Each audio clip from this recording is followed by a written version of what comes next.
Our first cruise, boarding day, total chaos.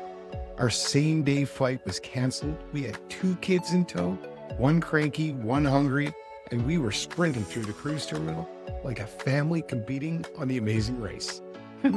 We made it on board with just minutes to spare. And I remember thinking, this is not how vacations are supposed to start. That day taught us exactly what not to do. And today we're sharing 7 tips every first-time cruiser should know on Embarkation Day. So your vacation starts with a cocktail, not a cardio workout. And trust me, tip 7, that's the move we wish we knew when we were juggling kids, luggage, and pure panic.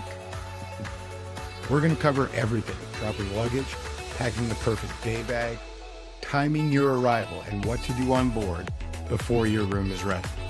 Plus, a few of our own rookie fails, so you don't repeat them. Stick around. Every tip has one insider hack we use on every trip. When you first arrive, the porters take your bags. But here's what no one tells you. You're not going to see them for hours. And on our first cruise, we packed everything in those bags: snacks, sunscreen, swimsuits, and they were all checked. The kids were not impressed with us, and we had nothing for them. Now we keep a carry-on with the essentials. Think of it as your survival kit for the first day. Label your luggage tags at home. Watching people tape them onto their suitcases at curbside while the kids have a meltdown, not fun. And coming up in tip number 5, we'll share with you a secret that gets you to relax, usually at a discount, while everyone else is battling buffet lines. Tip 2, pack your day bag wisely. Your day bag is your lifeline. Here is what we pack, because we have learned every lesson the hard way. We learned the hard way that hangry, bored kids is not the vibe you want to start your vacation with. Our day bag checklist is passports, boarding passes, credit cards, medication, valuables, sunscreen, swimwear, refillable water bottles. Don't forget the chargers, snacks, and a light sweater because the terminal can get cold. If you're flying in, treat this like your main backup. Flights get delayed, but this bag can save you. Tip number 3, time your arrival. Timing is everything. Too early, you're stuck waiting in the terminal. You might end up sprinting like we did. We aim for 30 minutes before our assigned booking time. That's late enough to miss the crowds, but early enough to grab lunch on board. And if you can, always fly in the night before. It's the cheapest insurance policy for your sanity. And we book a hotel close to the port.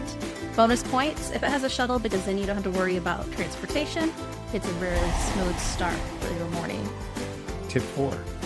Most cruise lines have an app, and that's a game changer. We do pre-check-in, we upload our IDs, and sign all the forms before we even leave the house.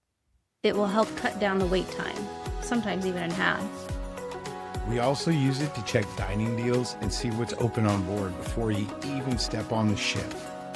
Some apps even show you spa discounts and daily activity schedules worth every tap. If this all sounds like a lot to plan, hit the link below for our Build My Getaway form, and we'll plan it like our own cruise, down to the smallest details that matter. Tip number 5, explore before rooms are ready. Rooms usually aren't ready until mid-afternoon, so don't waste that time standing in the hallways, juggling your carry-on. We grab lunch, check out the pool deck, give the kids a chance to explore. Here's a little-known secret. Specialty dining is often discounted on Embarkation Day and way less crowded than those buffet lines. It makes the whole day feel like a celebration instead of waiting around for the room. If you are going to choose for the buffet, skip the first line, head to the back. It's the exact same food with 0 wait. And if you're on Royal, go to the solarium. Hey, good call. Coming up in tip 7, we're going to show you how to start your vacation before you even unpack. Tip 6, use that wait time wisely. Whether you're in the terminal, or already on board, this is your planning moment. Check the daily schedule and lock in reservations before they fill up. We also use this time to find our quiet spots, especially for the sailaway party. Finding a great deck view early can make that first sunset moment absolutely unforgettable. We set a quick family meetup spot. It's simple, but it keeps everybody in the know of where to go if someone is lost, and we know where to find them. Want to know which cruise line matches your style? Take our personality quiz. The link's below. It's quick, fun, and the perfect first step before booking. Tip 7. Start that vacation mode early. Here is our golden rule.